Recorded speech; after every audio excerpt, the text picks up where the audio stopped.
Hello, everybody, and welcome to my brand new podcast, Music to Live For with Shanti. It's me, Shanti, a Swiss musicologist and stage manager, talking with different artists and discussing different topics belonging to the music business. For today's episode, I decided to have a chat with a longtime friend, Michele Bianchi, aka Michelino. We grew up in the same region and frequented the same music scene. Years later, Michele became a big music fan and record collector, bringing with him a wealth of knowledge. Let's talk about the world of music as seen by someone who knows how to listen. So let's go. Check this out.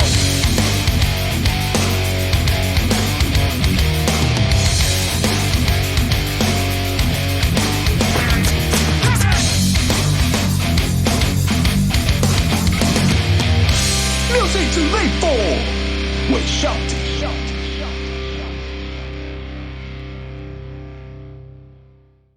Hello, everybody, and welcome to this brand new episode of my podcast. Today, I'm here with Michele Bianchi, aka Michelino. It's an old and good friend of mine, and for this episode, I choose to talk with him because, let's say, Michelino, till today, I just record episode with professional musicians. And I thought that maybe now would be the time to talk with somebody who has the passion for the music. I know that you love collect records. You also do some electronic stuffs and everything. So I thought this is important to say because it always seems that if you are almost in every kind of music, but in the classical one, maybe at most that you always need to be like an expert, and sometimes we forget that music is there to be enjoyed, to be listened to it, and so the audience. Let's talk the audience also, and so there's no like wrong or right. It's art. Everybody is like looking at the painting and say, "I see this," and if your friend sees something else, it doesn't mean that it's wrong or you are right. So. With this introduction, I would like let you introduce yourself for the audience, and then we can keep going with this great episode. Hi there, yeah, I'm Michele. As you said, we know each other from like 20 years, 15 years. I grew up in the local art scene, and from there I had my first real love with music. Since I never grew up in like a musical family where everyone was always listening to music. And from there, I went listening to hardcore from many other genres. I always loved music as an art form. And from there, I started also collecting vinyl from like 15 years now. Maybe 10, I don't know, I can't really remember. And so by doing that, I always connected with more and more artists, music. It's like you never end discovering new music. Yes. But yeah, I never been a musician in the classic term. I had some project. I used to sing in a local band called Cyan. I'm currently having a project with a friend of mine where we go from metal, rock, kind of shape-shifting project, if you want. And then I also have my own project, which is called Brother M, which dwells in more ambient, experimental field recordings, kind of style with experimenting with technique, sounds, and so on. But yeah, that's me. With all my love for music and having fun with sounds, basically. Well, I think this is something definitely important because like everybody of us like growing up or like got the first connection with a specific kind of music. It could be like the techno of the 90s, hip hop or rock, punk, and then from then you discover always something new. You build your know-how, your connection with these arts, with the music, the way you feel it, the way you enjoy it, and then you discover every time something more. And Yeah. Yeah, for me that was MTV, like classic 90s. Yes. Late 90s, we grew up. We came back from school, turned on the TV, and there was MTV when there was still music on MTV, by the way. There I discovered Blink 182 for this first time, Song 41. As soon as I saw a guitar, I even, for a while, I even recorded video clips from MTV on VHS to watch them again over and over until they got consumed, basically. Yeah, it's not like my dad did never listen to music. He was, yeah, he was into 83 and some other Italian stuff. Mm-hmm. And later on, I discovered he was also big into jazz, which is something weird because I never connected to him with jazz. But 20 years later, I fell in love with jazz. And I was like, oh, weird. But he never listened to jazz at home, like from speaker and so. My basic way to connect with music was MTV at first, and then with friends, with exchanging not tapes because that was not our we thing. were late for that. I mean, CDs or something like this, CD, right? mastered CDs. Napster was already dead and gone by the time I got into music, and there was Audio Galaxy and some other stuff, which, yeah, not so cool from our point of view, but from us, we didn't. We weren't working at the time. We didn't have a lot of money. That was the best way to get into music. Yes. And as you said, we grew up in the same local scene, let's say. I mean, I remember meeting you for the first time on a concert, I guess, I don't know, I can't definitely recall if it was at the Peter Pan in Bellinzona or in Viganello. Viganello is near Lugano. And I remember it was like the Mecca for the Southern hardcore crews or punk rock, right? And all things considered, we've been lucky to have a place like that. Yes, we were at the right time in the right place. Definitely. That was in the golden age for us. I mean, we have definitely had the chance to live this idea of small location in between squat and how we say social, cultural places, and having this influence from the north of Italy. I mean, Milan had a huge number of bands and definitely a stronger and bigger scene.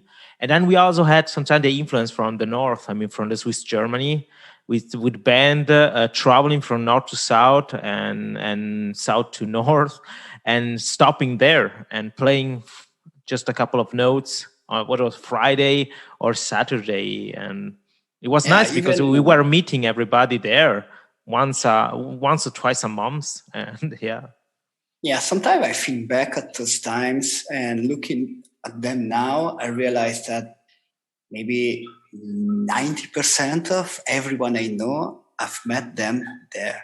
I've got into I contacted them for the first time there.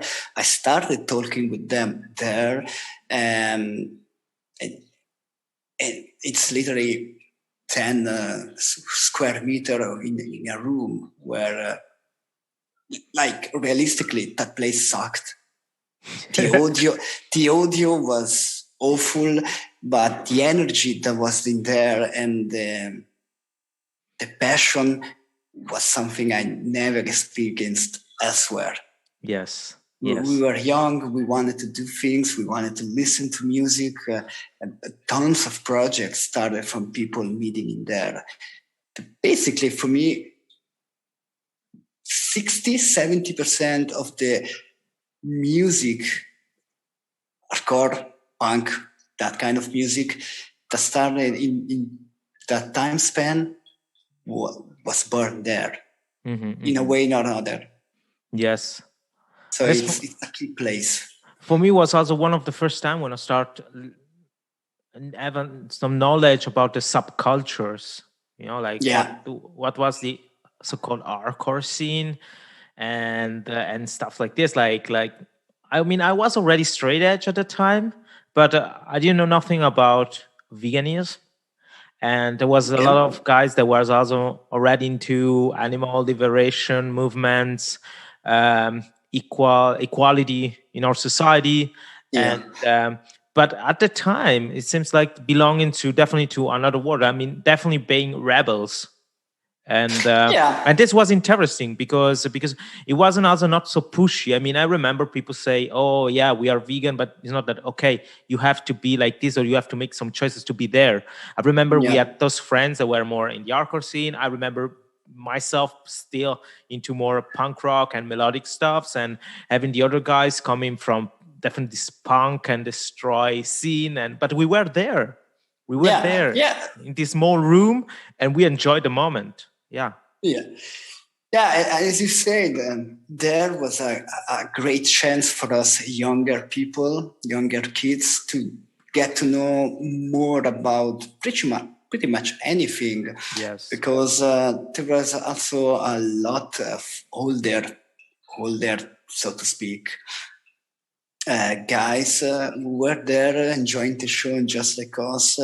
And maybe these guys were into the hardcore scene for like 5 years more than us before us, and there was a good chance to brainstorming. Mm-hmm. Uh, and the hardcore scene has always been about sharing, not just sharing a passion, but also sharing knowledge, being it about veganism, straight edge, or even just intellectual stuff, so to speak. Not Mm-hmm. intellectual like super complicated stuff. Like for me, there was.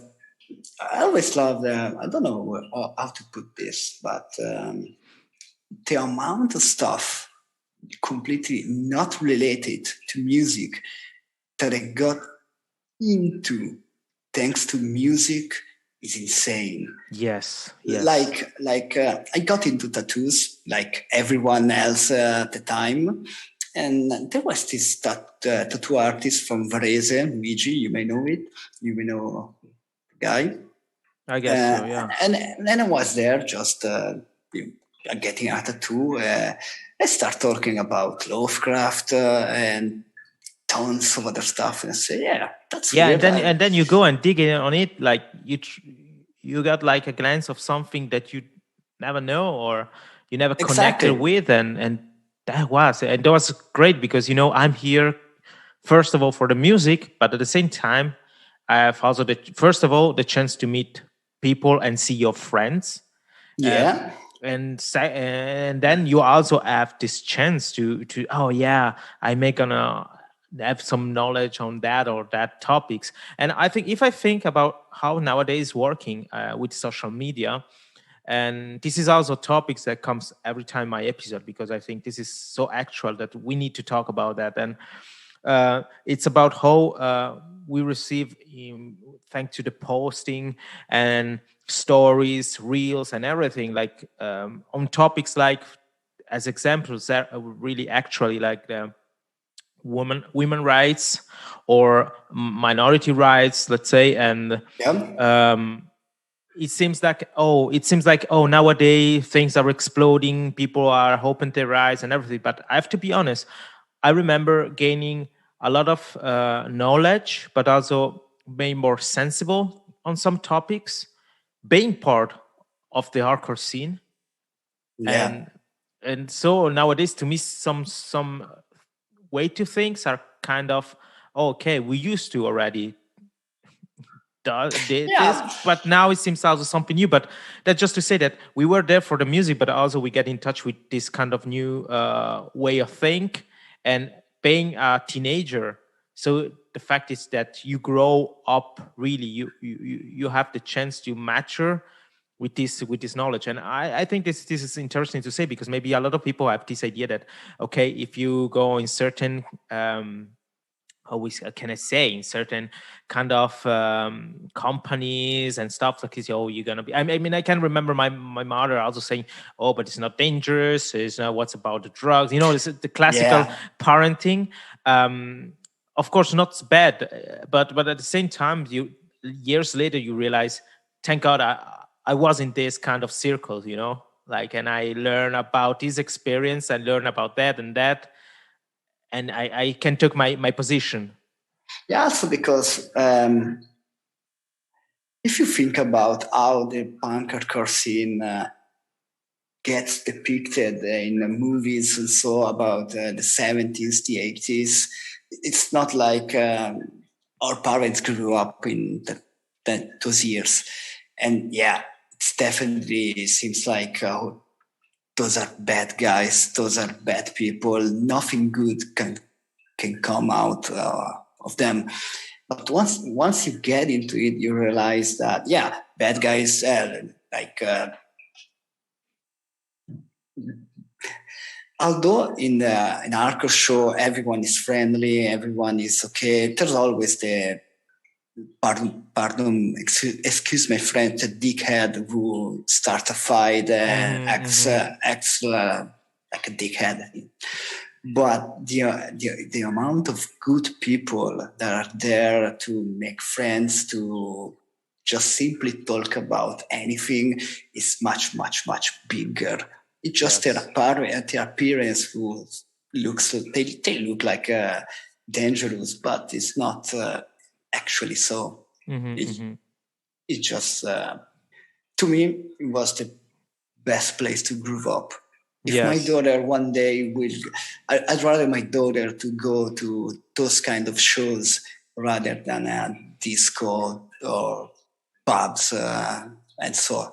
Not Yes. that it's not cool to sometimes just wind off dancing in a disco or whatever, but you cannot have the same kind of human interaction in those places like we did in the hardcore show or punk shows.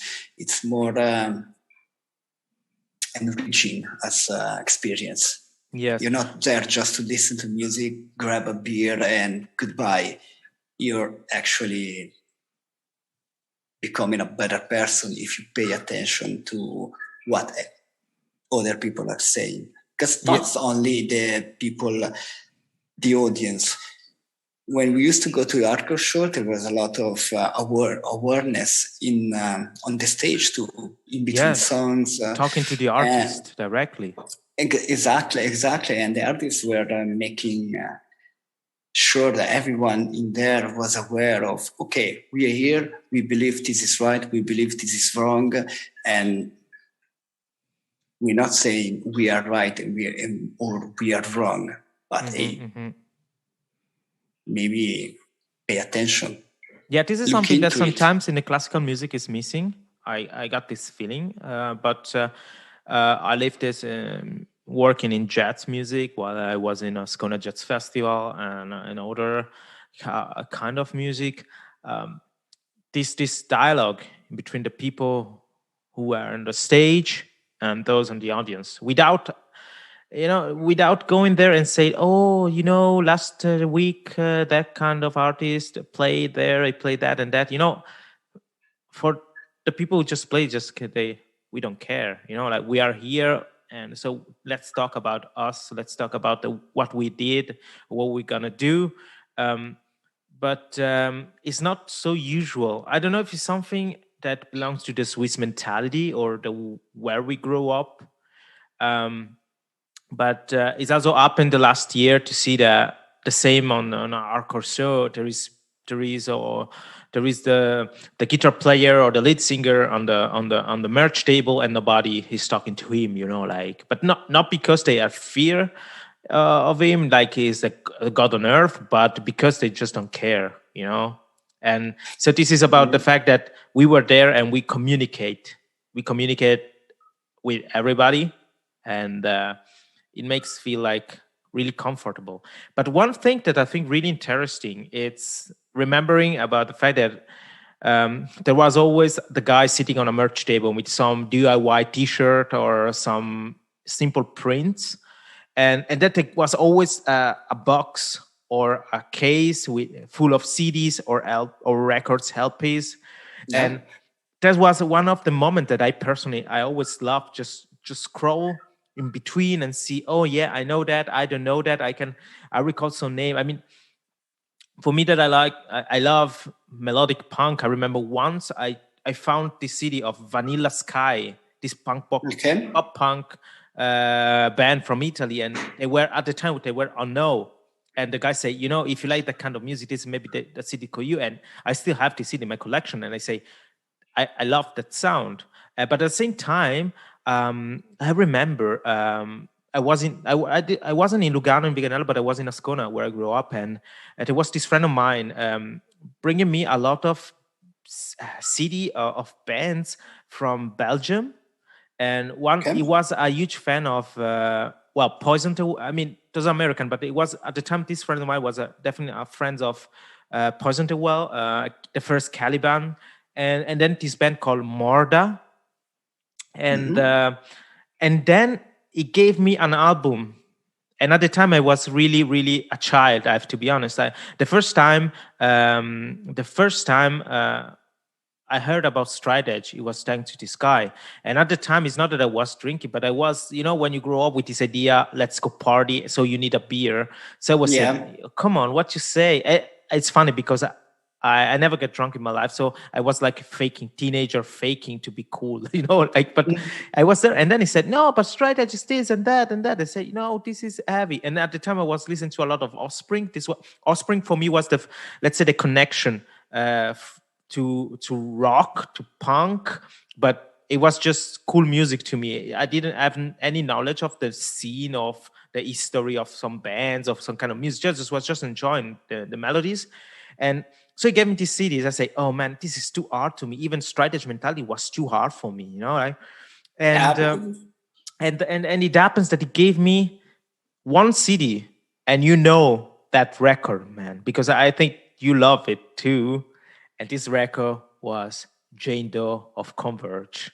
And Okay. I remember I was with him. We had this tiny box you connect by cable at the CD player, and we were there. And he said, "You have to listen to that song." And I remember this. I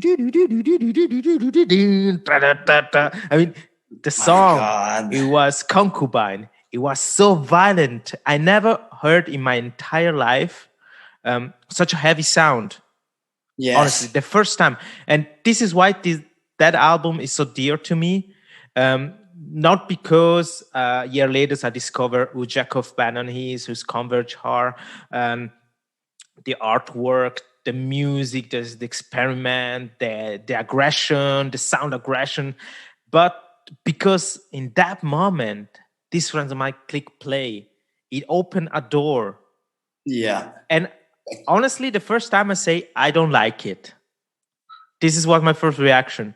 But then it's like I know myself. I always need time to approach to something, and with the time, I just say that was a special moment.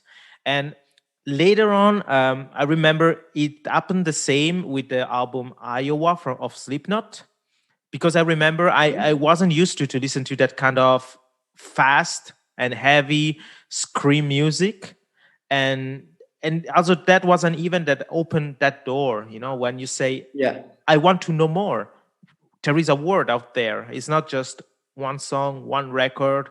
Okay, what's nice, and this is those are these events that I guess a lot of people have.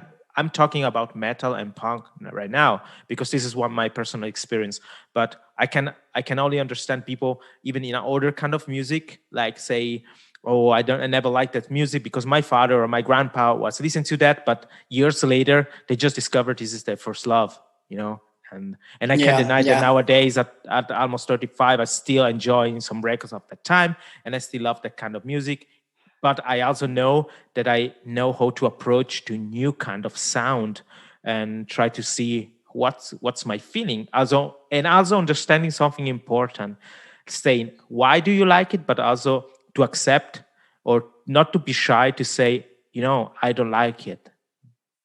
because Yeah, sometimes it's because happened that everybody likes everything, but in the end, being honest is the most important thing. yeah, I always been that kind of guy who say, nah, I don't like those. Like the classic was when we were playing in Cyan, everyone at some point broke up YouTube Today. And I was like, I don't like them so much. They were like, what? Why? Because they're boring, basically.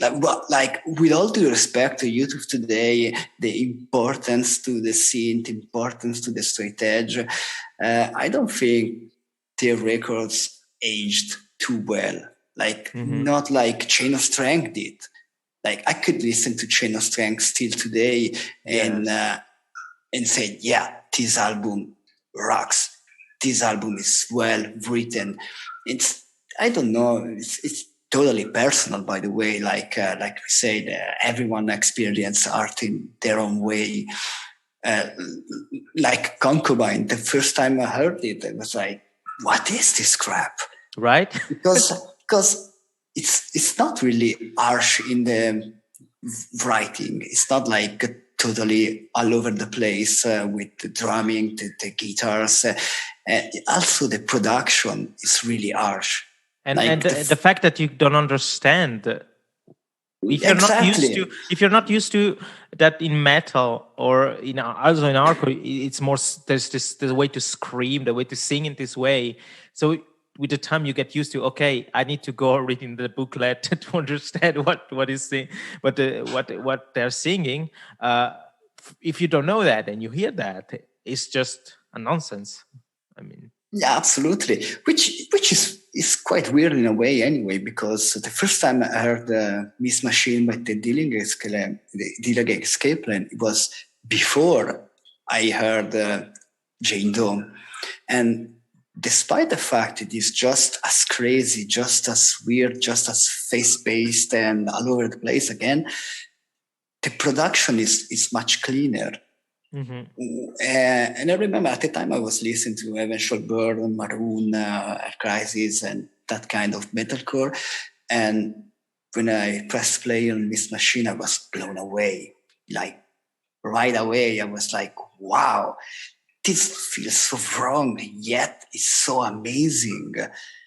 And and Jane Doe is much more harsher. It takes way more time to learn, to appreciate it, to understand basically what's going on, because it's a mess that hits in you in the face and lets no room for to breathe. You basically ends up in this sound storm, and it takes a while to orientate yourself.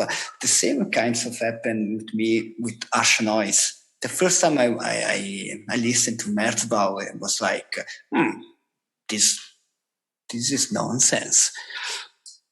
But once, like Merzbau has this huge discography, and I think everyone has that one album that holds the key to everything else he did. yes. That okay, now I can read this. Let's try to go back to any other things he did that I did not like it, and all of a sudden you have a different way to perceive it and to listen to it. And so the same happened to me with Jane Doe and lots of other music. But first, I was like, what? Some music I even pressed play and I did not like it, but I couldn't help myself but going back to it. And not like because I was forcing myself to like it. Just, I want to listen to that record because I felt like he had something to say that I wasn't understanding. And then a moment came where you understand that album, that song, the artist, and you're like, wow, this is what I was looking for all the time.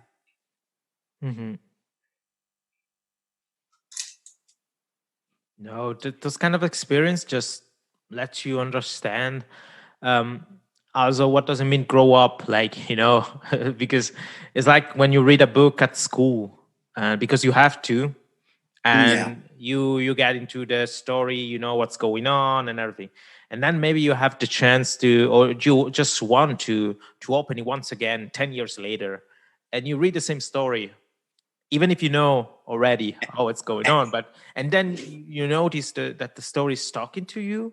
and it's You notice awesome. that you can relate to some characters in there, and this happened the same with music. I mean, there was also nowadays some albums that, or some bands that I always said, oh no, I don't like them. I don't like the sound. But then I just say one, maybe I'm on the train and I say, oh yeah, let's try it once again. Or uh, you just want to listen to something else and you say, oh, I never heard that band in that way.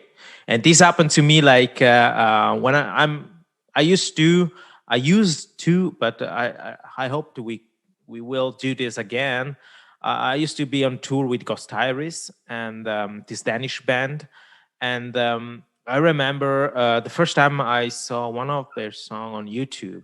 So I also listened it to, and it wasn't my jam, man. I mean, I love the guys playing there at the time. Before we went on tour, I just only knew one of the guitar player, and it was this kind of gent metal. And I say, okay, let's go with the band because I just want to do this experience and having fun and do my job. But then living 3 weeks and listen to that sound, seeing how these people, like were playing, what's the mentality behind the band and the idea behind the sound, um, opened my eyes. I really, after the tour, I went home and I started listening to the album.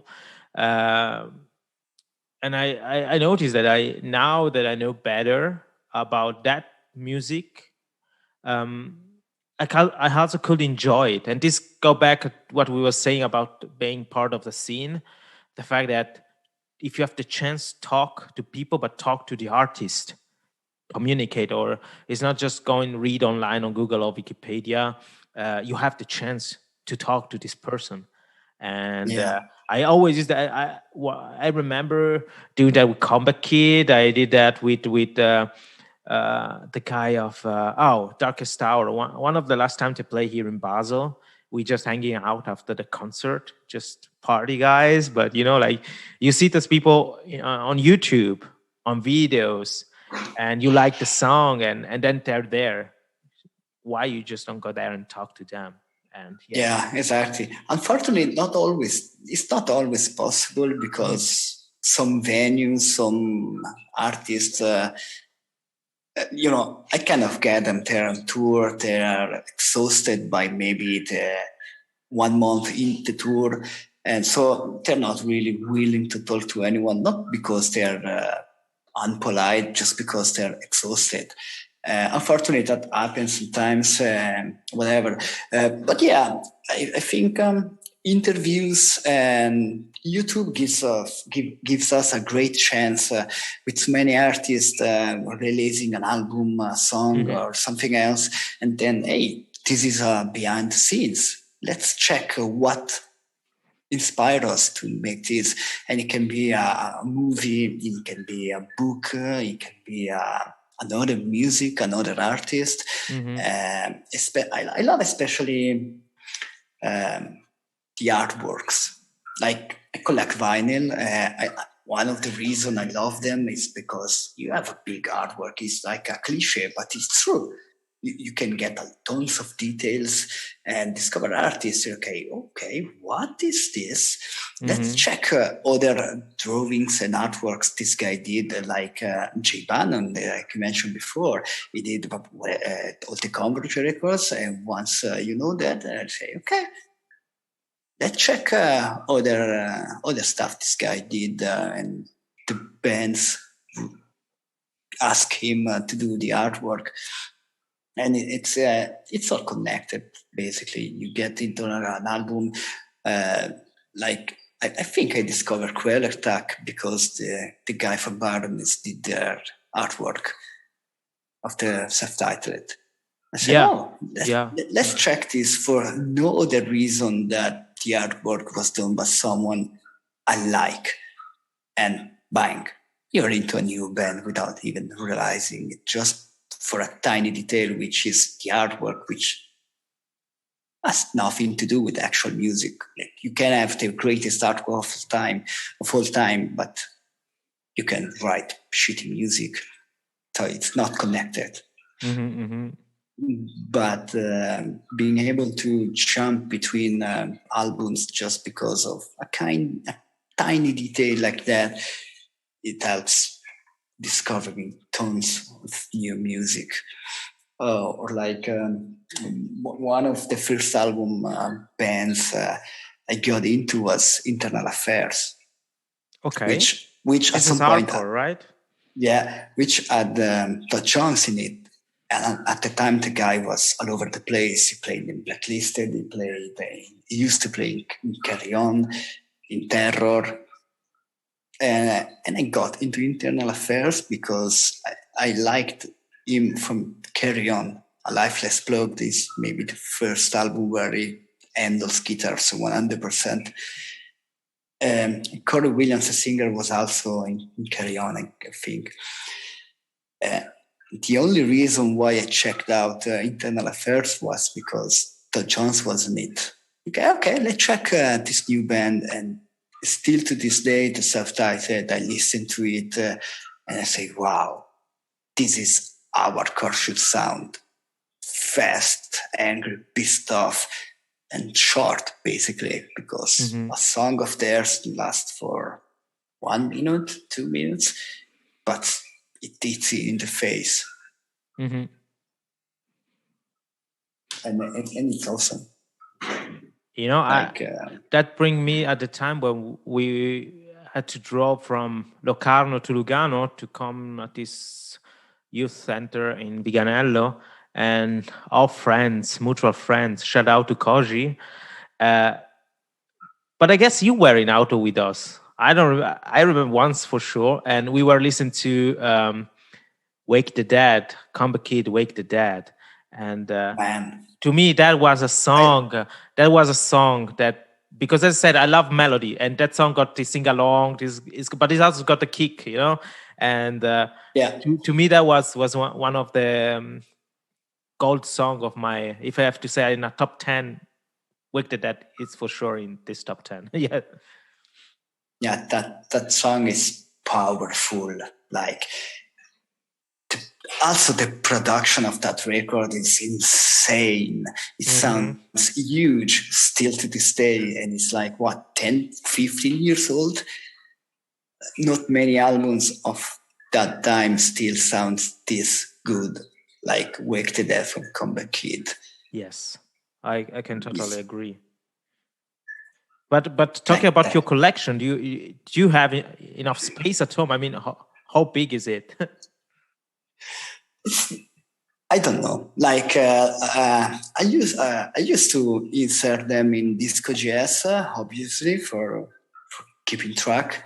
And at some point, between my daughter being born, relocation, and work, I didn't have time to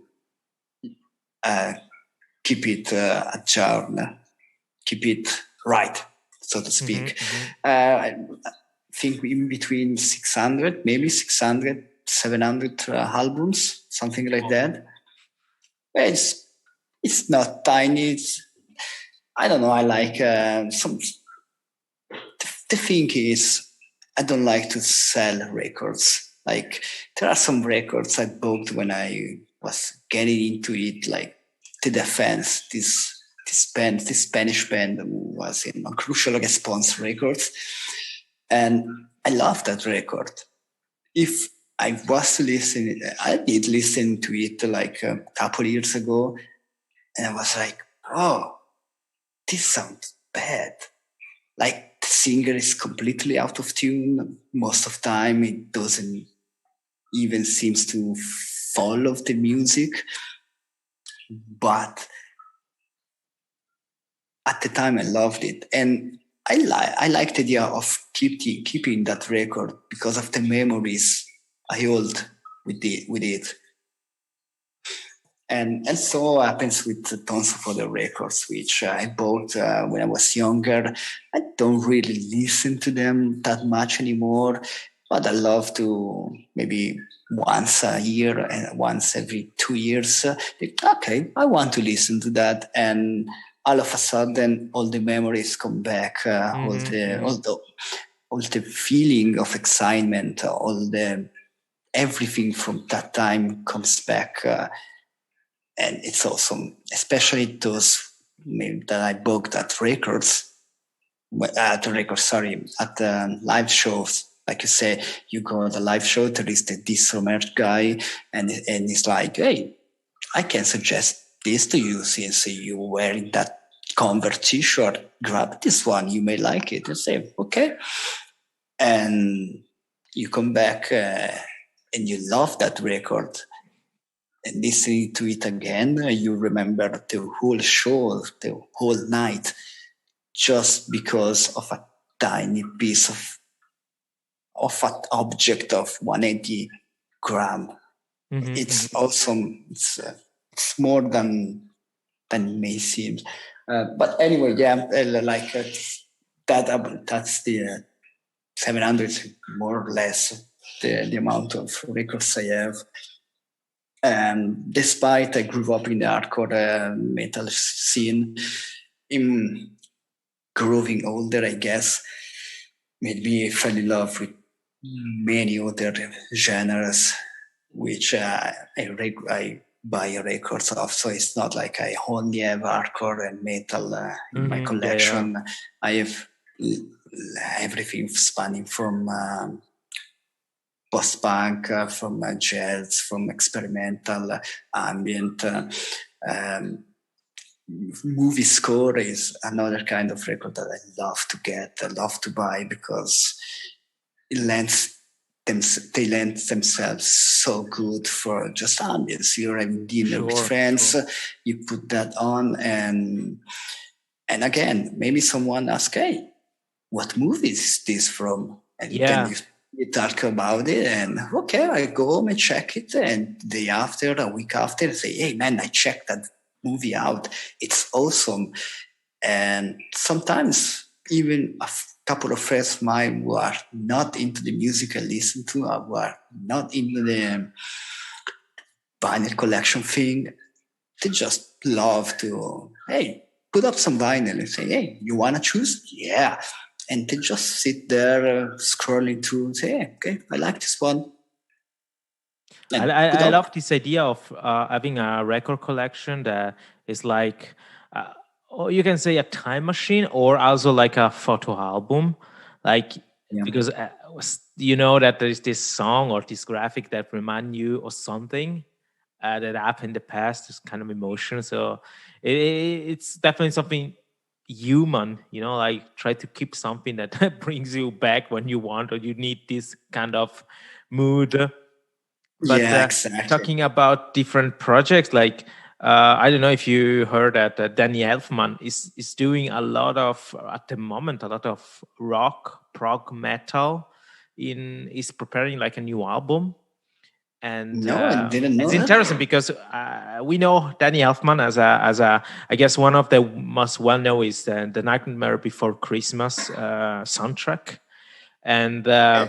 So if you're for people on our age, this was I guess Nightmare Before Christmas broke like a lifestyle and a definitely a clothing style that I remember. Hot Topics were full of gadget, T-shirt and things, and so it was definitely it's kind of a milestone for a genre, subgenre, subculture.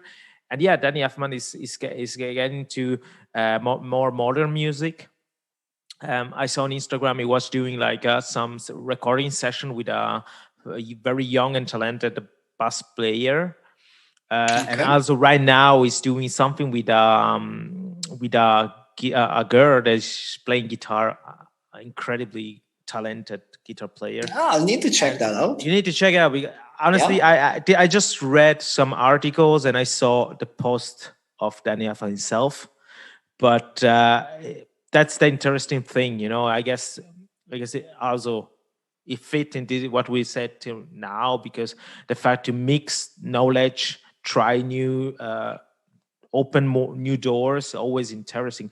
At the beginning of the record of this episode, or better, when we were preparing the episode, I asked you a Yeah. question that I just have the kind of question that I kind of not stupid but not easy. It's like when you are in a job interview and they ask you how do you see you what do you think you're gonna be in 10 years, and I ask Yeah. you, can you pick 5 album that you think are milestone in your development, in your travel, your path, let's say, into discovering music, discovering new thing? And you already said a couple of name. Um, you already said you come from the hardcore scene. I mean, this was one of your first love, but as you say, okay, there was this other band that was more experimental. What Yeah. can you share with us? Like, I'm personally curious because you sent me a couple of names, but I definitely and I went on YouTube, listened to this project and bands. But and for the audience, I will put all the names we're gonna discuss and we have discussed in the description of this episode. But um, yeah, I just want to know if you can tell us a little bit more about your choice. Yeah, absolutely. Yeah, I already mentioned internal affairs. I picked that one because I think I always like that because I got into it because Tom Jones was playing in them due to Carry On, which is another album, a band that I love. I picked it because it was at the time the huge amount of hardcore was based around the youth crew, melodic stuff, borrowing a lot from punk rock. There was the, as I said, this youth crew revival going on, and then Internal Affairs was just nothing of that. There was pissed off, in your face, angry as fuck. They were all just there to destroy everything, and the impact made to me like, okay, the punk inside me always like that. And I picked Miss Machine by Dealing Grace Camp, really, like I mentioned, because as I said earlier, when the first time I listened to it, I was like totally blown away by this madness going on. And I think that inside of me, it started a process of looking for, like, it's hardcore, but my Miss Machine, I mean, it's hardcore, like, it's mentioned a lot in the most important hardcore albums of all time and so on, but it's not really hardcore. Like, there's tons of more in it. There is jazz, there is a lot of technical stuff. It's crazy. Everyone knows it, by the way. Like, who didn't listen to it yet? And I think that started inside of me, this willingness, this need to know, to get in touch with music that was more than what it could have been. Like, a perfect example of this is Dimensional Bleed Through by Krellis. Like, I don't know. I can't remember exactly how I got into it. I think I was just scrolling through some kind of blog which talk about metal and metalcore and hardcore, and there was this weird artwork Yeah, the which felt, artwork of that album is quite special, right? I mean, yeah, it's insane. It's abstract. Maybe kind of reminds me also of some futurism art. And also, if you think about the logo, it's, you see it, say, okay, this is a black metal logo, but it's way more refined. It's more gentle in its lines. It's not there to be rough. It's studied. And so I said, okay, this I want to know. I want to listen to this, and then the first track started, it's like this spiraling riff going on for a couple of minutes without ever changing. But it's melodic. It's clearly a black metal riff, no doubt about it. But it's melodic. It's. I can't find exactly the word to describe our. Still to this day, Krelix totally beats me every time. Like they keep releasing records, and every time they just go on their own direction. Say, okay, we are a black metal band, but we play black metal in our own way. And that is a perfect example of me wanting to know, wanting to get into, not wanting to get, but having this thirst of interesting music. Like a friend of mine always said, with Sasha, and always said, I love music when it's interesting. And I didn't quite get what he meant with that until years later that I first heard him say that. I said, yeah, I totally dig. Music needs to be interesting to some extent. And Krellis absolutely does that, and they do that perfectly. I actually suggest everyone to check out their whole discography, because they always dance around black metal, but they like to embrace other influence from time to time. It's just awesome. They got crazier with every record they released, and this was totally a milestone for me, because I knew what black metal was. Obviously, like I was listening to Darkthrone and some other black metal bands, but this is the black metal band that went a bit over the top with it. Okay, intricate, melodic, and I remember the first time I met Koji, listened to him. It's like, hey, this is not black metal. This is black metal needs to be harsh, needs to be violent. This is melodic. It's like pop punk. I can get what he was saying there, and maybe it's because I love this band so much, because they don't want to be black metal. I don't know, but they're just so great. Yeah, those bands, they with one release or maybe one or two, they can show that they want to do their own music. They make a strong cultural statement, and then they're good at it. Like they stay on their path, and they try always something new. But this is the band. You can recognize this what we say. Imprint, maybe. Yes, that's the right word. Thank you. Yeah.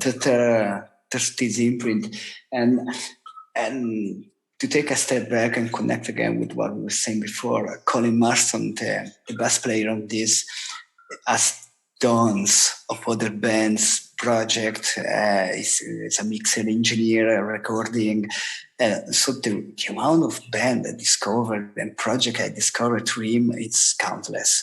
Like another one of my favorite projects to come out lately is Imperial Decadence. Imperial Triumphant, which is from New York, and they play some kind of odd jazz-inspired black metal, technical black metal, which is weird because they basically take the structure from jazz and they play black metal with it.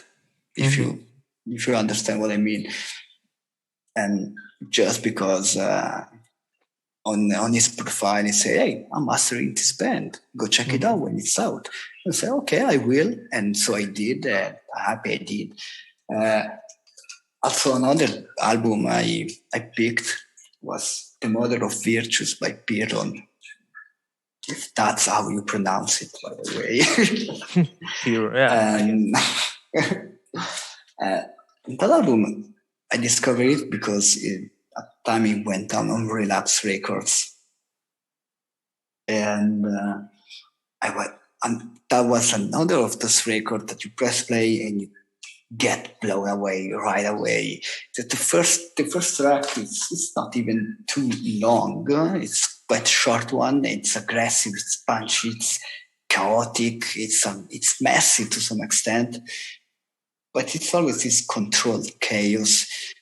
And to me, the first time I heard this album, I say, okay.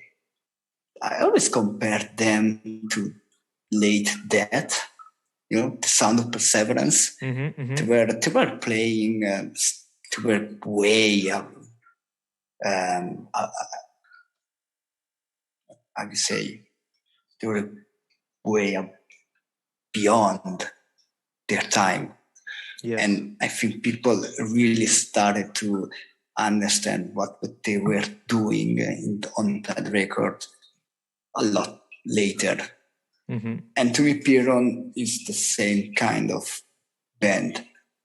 When this came out, they got dropped by Relapse because apparently it did not sell too much. And they say, "Oh shit, this album is unbearable for many." Yeah, like it's totally chaotic. But if you like chaotic jazz, jazz influenced metal and absolute madness, this is for you. Yeah, I think that a lot of people need to check those records because I think so interesting how you're describing it, and also when you use those mix of words that say metal and jazz. And I know that out there's a lot of square people, so when you say ones and the others, they don't see how they can fit together. When in the end, you definitely need to go and also try to listen to the different technique that I put in this album. I'm a percussionist, so sometimes I can understand where it is the jazz connection in the way that I know where the rhythmic part is doing something, or I recognize that kind of feels that, okay, normally we used to listen to that and in this kind of music. But I think this is music, as you said, it was at the time when it was released, was kind of hard, unbearable, but this is because it's music that sometimes need to be listened to more with more attention and not just put it in the car and go for a ride. Let's say this is because music is also go sorry. No, I would say just music is just something more also serious. When people like going back to the album being Escape Plan, when there is a band that want to make a statement and say this is our way to do music, most of the time you won't be understood at the beginning, and if it's everything's good years later, then become maybe a masterpieces because people say, looking back, oh man, they understood, they got the guts and the idea to produce such an album. And sometimes bands came out and they're just ahead of their time. Like to me, the perfect example of recently, so to speak, is like 2008, 2009, The Legacy from Leeds, I guess. And they were playing this American Nightmare style hardcore, so kind of depressed lyrics, aggressive, yet melodic kind of hardcore. And there they went. And around the time they were declining, then going to break up, all that scene exploded. We had More Than Life, Dead Swans, and tons of other bands who took inspiration from that. And The Legacy were just a band that came 1-2 years before that, and quickly got forgot by many, while Dead Swans got signed on Bridge 9, and still to this day everyone remembers them. But there are many bands that are like too soon, and they can get really, they don't really get appreciated fully. And Luckily for us, or at least for me, Piranha's still around. And from this Mother of Virtue release another two albums, and especially the latest one, The Absence of Time, which came out last year, I think, or 2 years ago. Uh, I started seeing so much more reviews, and people got interested in what these guys were doing. And it's not like they slowed down. On the contrary, they got just even crazier. And The Absence of Time is really a great album. And also the vinyl variant, as it's a 2 LP, and on the last side D, there is an extra track that lasts for like 30, 20 minutes long track, which is not available on Spotify or CD, which is always good to have some bonus connected to vinyl or records in general. Yeah. Which is, I kind of get it's kind of bummer if you don't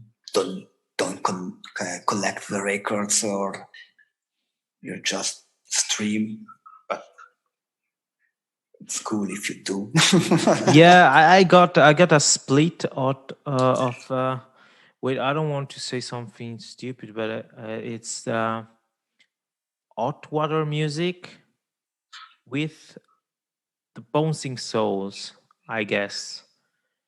And I always loved this kind of split, I guess 7 inches, because you know, on one side you got one band playing the song of the others, and Yeah. tribute, and then on the other side you got like, and it was so cool because if you love the original song, you know that the band's gonna play the song from the others.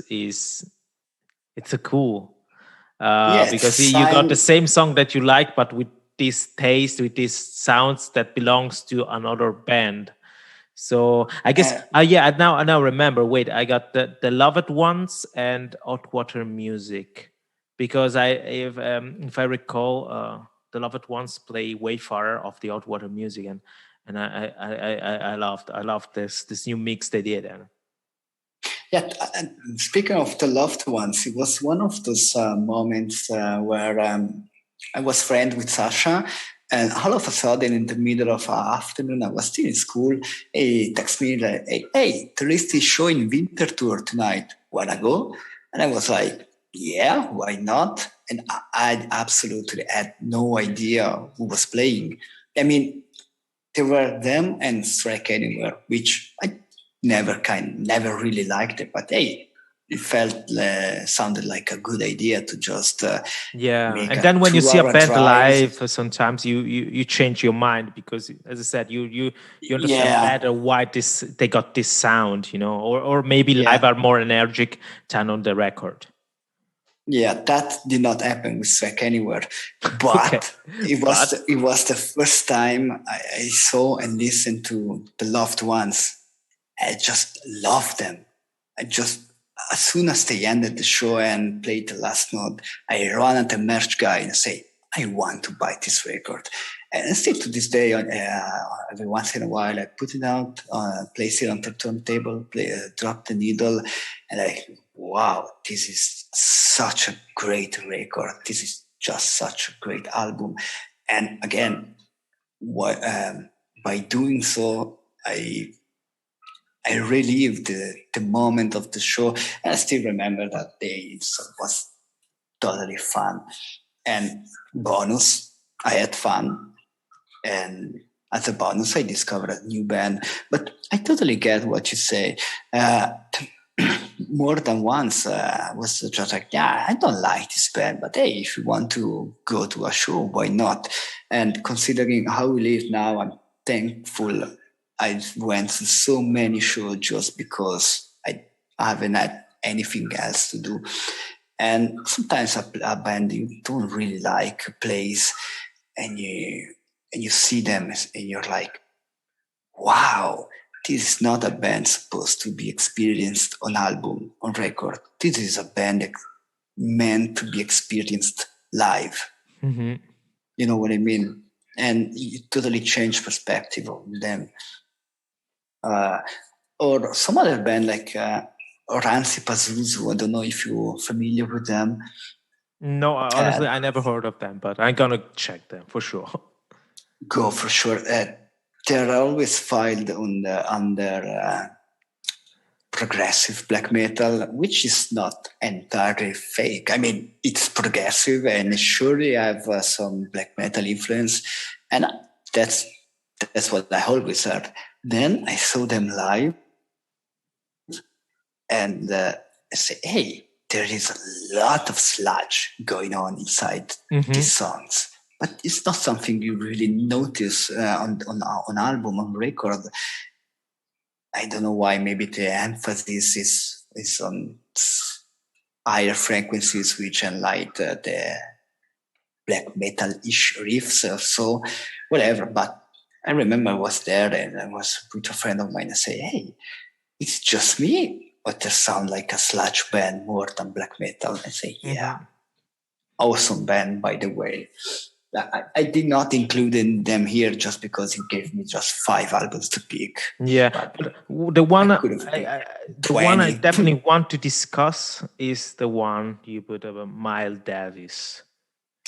I'm really because it is definitely an interesting record. So I would like before we close the episode that we talk about that.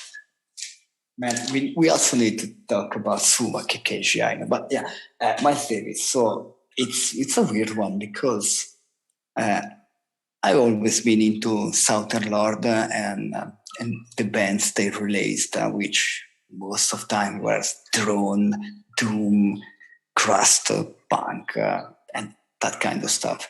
Then one day, all of a sudden, they released Fontanelle. And I was like, what is that? A jazz band on Southern Lord? What's up with that? And I just went and listened to it. And yeah, it's 100% a jazz band, like totally jazz.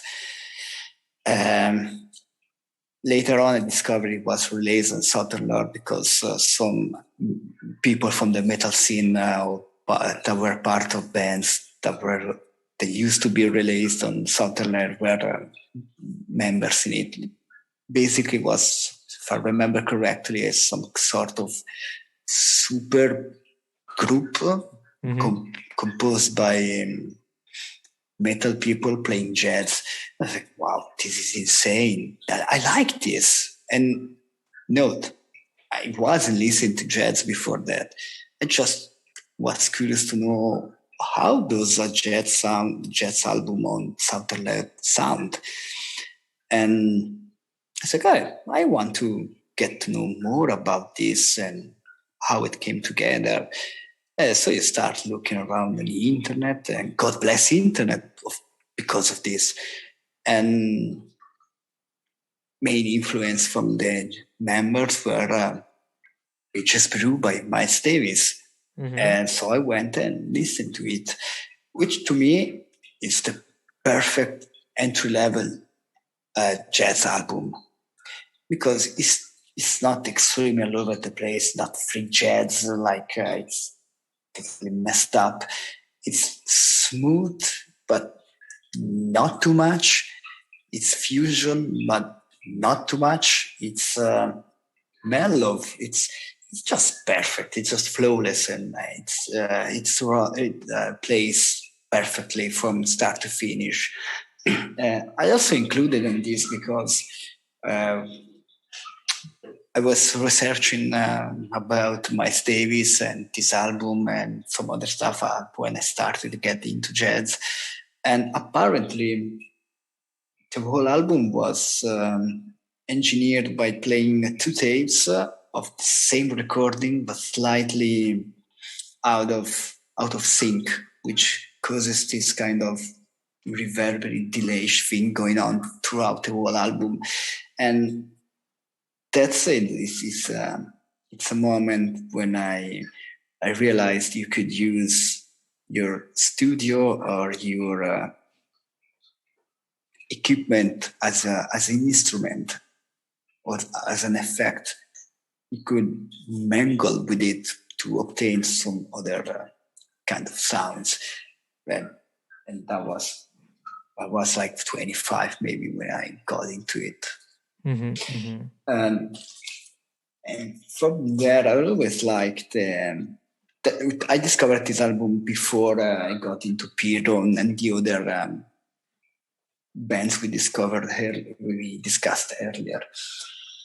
And I think me getting into jazz and me liking metal and discovering bands like Piron, it's like just like two worlds colliding perfectly. I always like this, as you mentioned, just as the start of the podcast, I'm not a musician and don't have musical theory knowledge of any kind. And I remember when I was playing with Cyan, we were a full man, we were 5 in the band. And I was a singer, obviously.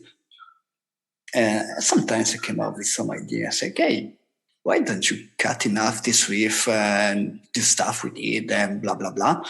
And my bandmates were like, no, because you cannot do that. And I was, sure you can. I mean, if you can think of it, you can do it. Yeah. And I always had this approach to music, both music, especially music making, which was kind of unorthodox, maybe. And I didn't quite fit. At some point with the band, we just parted way because we were going into a different direction. And then I started my other project with Amos and started to get into ambient experimental noise. But as much as I wanted to do stuff with other musicians, I was like, how do you make noise and structured music live together in a way that makes sense? And then Sumac and Keijano released their first collab, and I was blown away once again because it's definitely a distorted jazz album. Like, in that moment, I had no idea who Keijano was. I love Sumac, always have had since the first album. And again, collecting vinyl, every time I had a Sumac album in hands and I was listening to it, it was an overwhelming feeling. I always felt like I was witnessing something bigger than me in music. Like the same thing probably happened to kids in the 80s listening to Black Flag and say, oh, this is happening now and will resonate for years. It's not just music I'm listening to it now, it's something that will resonate, will have a repercussion in the future. And especially when Sumac collaborated with Keijano on this one, that became clear to me, like, yeah, this band is not a metal band. It sounds like a metal band because they have guitars, bass, drums, they have distortion and all kind of stuff. But where this approach comes from, it's a whole nother world. And so, as I said, sorry for the blah blah blah. Anyway, no, that's what we really need because as you said, you are not a professional musician, but you got this intense and intimate approach to music. And if this record gave you this kind of feelings or this kind of idea, that's wonderful.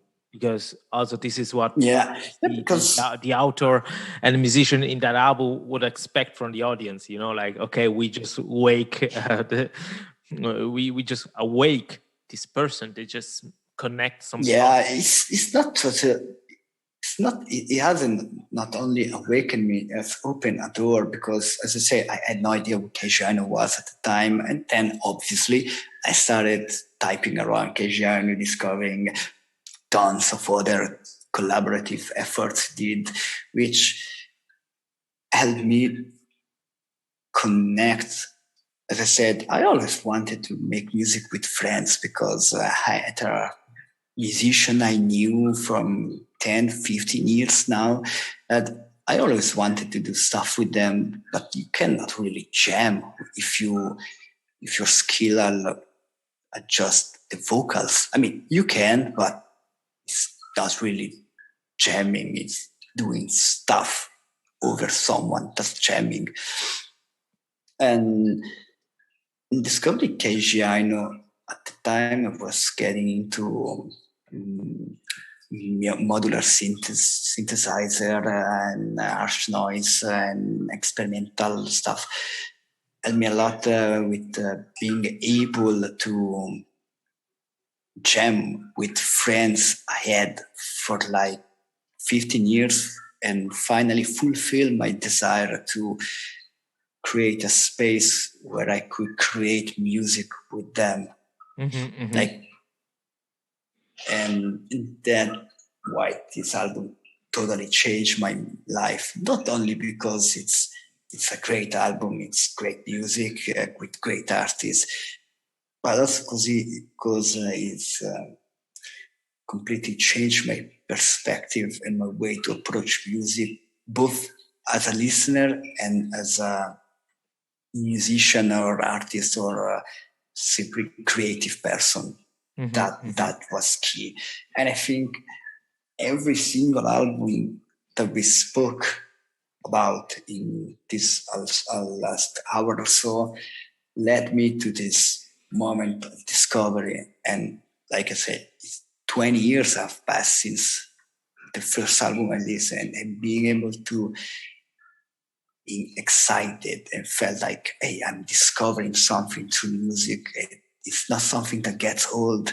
It's what probably makes music the best kind of art we have. I mean, every art is beautiful,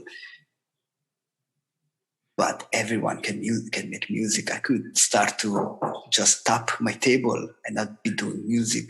It's not so easy with drawing or other stuff, other kind of art, other media. Music is just so primordial.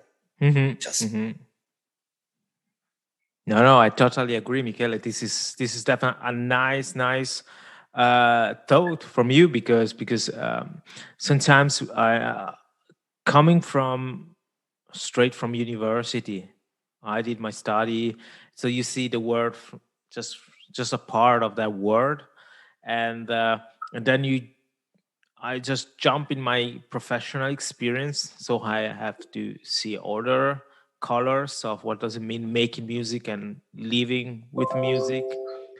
And I don't know. I think that when you just realize that how you can use it, manipulate it, and make yours, it's like it's not just in what you like to play, but also in what you like to listen to, because music touch you really inside.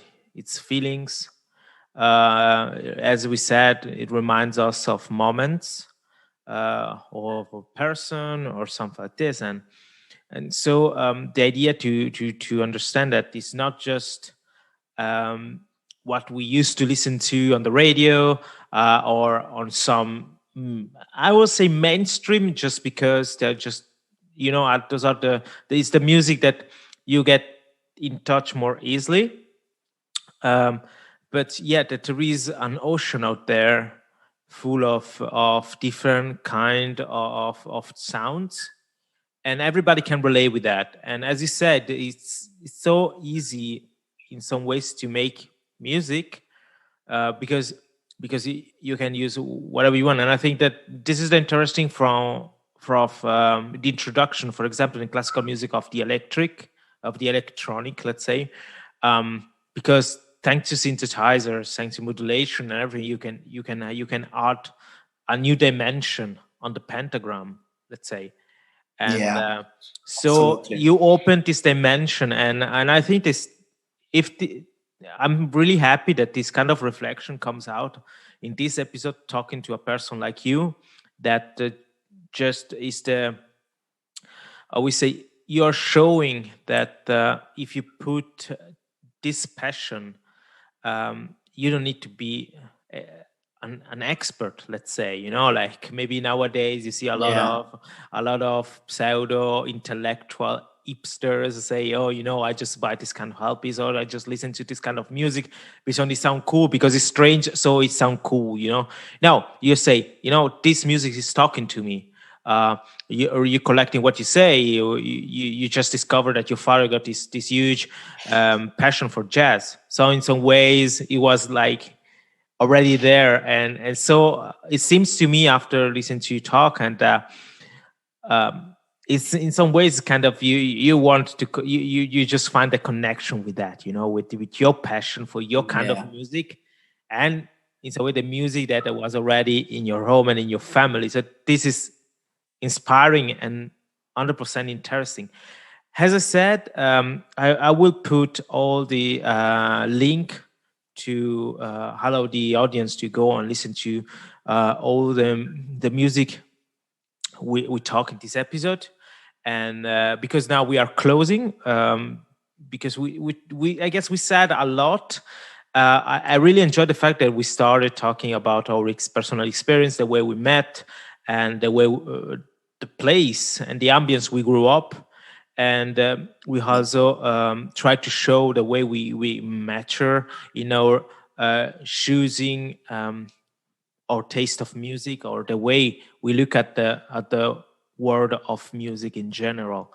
So I definitely have to thank you very much for your time and for your words, and for picking up Thank you for having me. from your collection, because I really enjoy listening to the passion you spoke, and this is something that sometimes uh, we don't have the chance to do that, because maybe we just want a short and easy answer, or like you pick A, B, or C. But now in this time, in this episode, we had the chance really to discuss which effect has music on people, and this is something that we don't need to forget.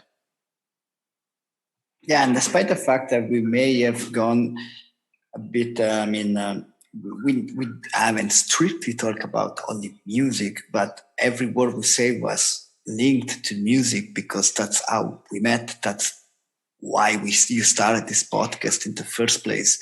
That's why I'm here for. Basically, I choose vinyl records because I love music. Everything was connected to music, and I think that's I always feel kind of sorry for people when I ask them, hey, what kind of music do you listen to? Say, what's on the radio? Okay, and why?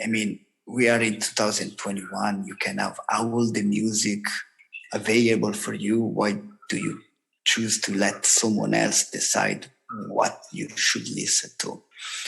And I don't know, it's like music empowers people to some extent, because it gives people knowledge, it gives feelings, many feelings, emotions, it gives friendships, like we said.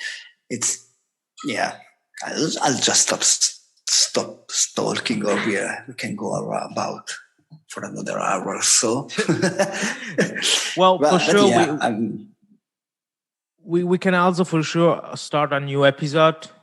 You're always welcome, and definitely I really hope that we will also receive some kind of feedback from the audience, because maybe they can also ask us, or maybe ask you to present some specific albums, so we can do like an episode on where we just discuss the specific album. But we will see. We are here, and Michele, thank you very much for your time, for your passion. Yeah. I thank you to be part of my project, and I wish you all the best in this crazy period of COVID. I really hope that you and your family can stay safe and sound, and I wish you all the best. Thank you very much, man. Thanks for having me. Check this out.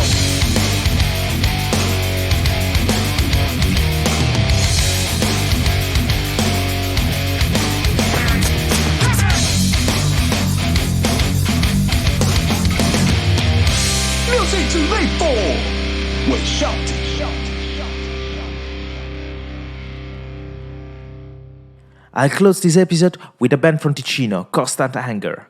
A band dear to me because back in the day I used to play in a hardcore band with the lead singer.